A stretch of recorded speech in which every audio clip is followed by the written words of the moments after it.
আজকে বলি আমি কোথায় গিয়েছিলাম, কোথায় এত নাচা গানা হয়েছে। আপনারা শর্ট ভিডিওতে কিন্তু অনেকেই দেখেছেন, অনেক নাচ গান। আসলে আমরা কিভাবে আনন্দ করেছি। সবাই কিন্তু আমরা চলে গিয়েছিলাম শান্তাহারে আর সাবিনা আপুর বাসায়। আর সাবিনা আপুর বাসায় ছিল ছোট্ট একটা গেট টুগেদারের আসলে একটা আয়োজন ছিল। সেখানে কিন্তু আমরা সবাই দাওয়াত খেতে চলে গিয়েছিলাম। আর সবার আগে গিয়েছিল বৌদি, তারপরে চলে গিয়েছিলাম আমি, তারপর কিন্তু এক এক করে সবাই চলে এসেছিল। আর সবার সাথে কিন্তু মেলামেশা করে একসাথে হাসি ঠাট্টা করে কিন্তু সেদিনকার সময়টা যে কোন দিক দিয়ে চলে গেছে একদমই কিন্তু টেরই পাইনি। যাই হোক, আমার ভিডিওগুলো যারা দেখেন তারা অবশ্যই কিন্তু যাবেন যে আমার ভিডিওগুলোতে কিন্তু আমি সবসময় চেষ্টা করি নতুনত্ব রাখার।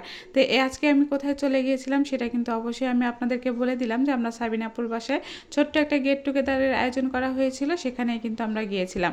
আমার একটা বড় পেজ আছে, সেই বড় পেজের কিন্তু 2 লাখ ফলোয়ার পার হয়ে গিয়েছে, তার কিন্তু কোনো উদযাপন করা হয়নি। তো সাবিনা আপু কিন্তু নিজের বাসায় আমাদেরকে ডেকে তারপরে কিন্তু 2 লাখের একটা হচ্ছে ফলোয়ারের একটা অনুষ্ঠান করা হয়েছে।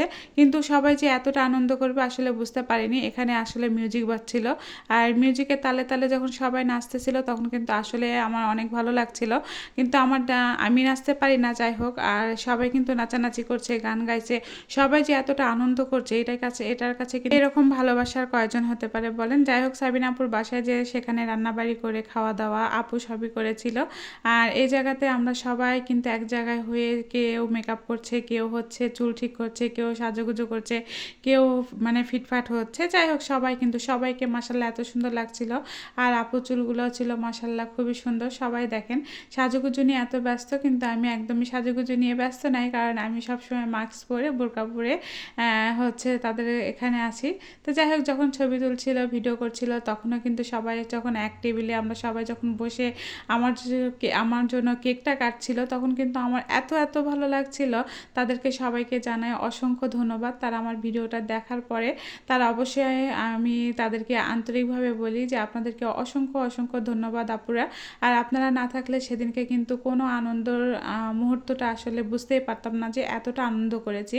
আর এতটা আনন্দ করার জন্য কিন্তু সাবিনা আপুকে বিশেষ করে কিন্তু আরও বেশি আমি সাপোর্ট করলাম যে সাবিনা আপু এরকম একটা গেট টুগেদারের আয়োজন করাতে কিন্তু সবাই যখন আমরা এক জায়গা হলাম তখন কিন্তু আসলে এতটা আনন্দ, কেউ কাউকে আমরা চিনতাম না জানতাম না, তারপরেও কিন্তু সবাই চিনা জানা হয়ে গেলাম।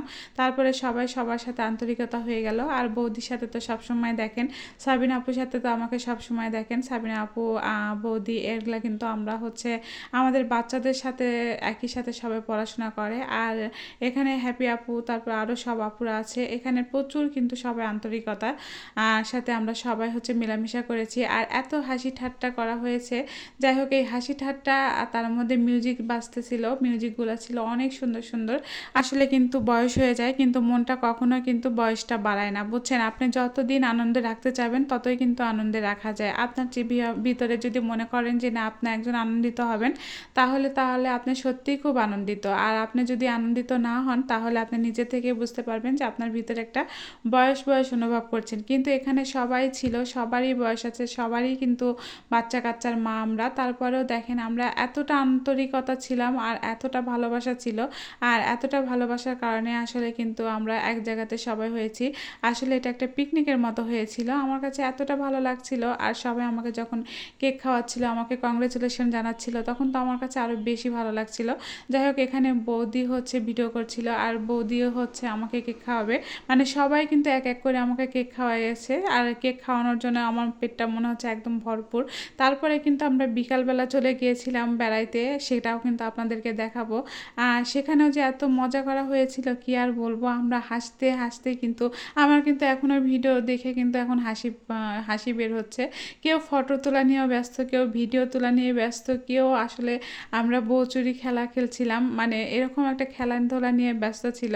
তো যাই হোক, এই খেলাধুলা নিয়ে ব্যস্ততা থাকার কারণে সেদিনকার বিকালটা, সারাদিনের দিনটা যে এত সুন্দর গিয়েছে, কখন যে সন্ধ্যা লেগে গিয়েছিল আসলে বুঝতেই পারিনি। তারপরে আমরা চলে গিয়েছিলাম সান্তাহার একদম রেল গেটে। আর সান্তাহার রেল গেটে যেয়ে তারপরে সেখানেও চাটা খেয়ে তারপরে এটা ওটা খেয়ে তারপরে কিন্তু সবাই চলে এসেছি। তো যাই হোক, এখানে হ্যাপি আপুর কথাগুলো, যে মজার মজার কথাগুলো বলছিল, আমার কিন্তু এতটা ভালো লাগছিল যে। আর খেলাধুলাগুলো দেখেন অনেক দিন পর মনে হচ্ছে ছোট দিনের বেলায় আমি চলে গিয়েছিলাম, একদম ছোট দিনের বেলায় চলে গিয়েছিলাম যে। আর এই ছোট দিনের বেলায় এরকম আসলে খেলাধুলা করেছি। আর যখন মা ডাকতো তখন এক এক দৌড়ে বাসায় চলে যেতাম। এখন কেউ ডাকার নাই, বাসায় হাজব্যান্ড আছে, কিন্তু আসলে কি আমাদের হাজব্যান্ডগুলো মাশাল্লাহ এত ভালো, এই যে ভিডিওগুলো দেখছে তার মধ্যে হচ্ছে সবই করছি, কিন্তু এর মধ্যে যে আমরা এত আনন্দ করছি, এত কিছু করছি, তারপরেও কিন্তু আমাদের মনটা ভরছে না। মনে হচ্ছে আবার কখন সবার সাথে দেখা হবে, সবাই এক জায়গাতে হব। যাই হোক মাশাল্লাহ, যখন এক জায়গাতে হয়েছিলাম তখন কিন্তু আবারও হব। তারপরে হচ্ছে বিকালবেলা যখন খেলাধুলা শেষ করে বাসায় আসা হয় সন্ধ্যার সময়, তখন মিউজিকের তালে তালে আবারও নাচ শুরু হয়েছে। যাই হোক আমি সবাইকে শুধুমাত্র নাচই দেখছিলাম। আমার কাছে এত মজা লাগছিল যে আসলে সেদিন যে আমরা এতটা মজা করেছিলাম, আর এতটা মজা করার কারণটা একটাই যে আমার 2 লক্ষ ফলোয়ার উপলক্ষে কিন্তু সাবিনা আপু এত সুন্দর একটা গেট টুগেদারের আয়োজন করেছিল। তোমাকে অসংখ্য অসংখ্য ধন্যবাদ আপু এর জন্যে কিন্তু। আর যারা যারা আমার এই অংশগ্রহণ করেছে তাদেরকে সবাইকে জানাই আন্তরিক শুভেচ্ছা এবং ভালোবাসা আমার তরফ থেকে। আর যারা আমার ভিডিওটা দেখছেন তারা অবশ্যই কিন্তু বলবো যে যারা যারা আমার এই ভিডিওগুলো দেখছেন তাদেরকে অবশ্যই বলবো যে সবাইকে কিন্তু আমার তরফ থেকে অনেক অনেক ভালোবাসা। আবার দোয়া করি যে সবাই যেন এক জায়গাতে হব, একসাথে সবাই যেখানে যাব মিলেমিশে থাকবো। আসলে কি মিলেমিশে থাকাটা সবাই পছন্দ করে, আবার অনেকে পছন্দ করে না।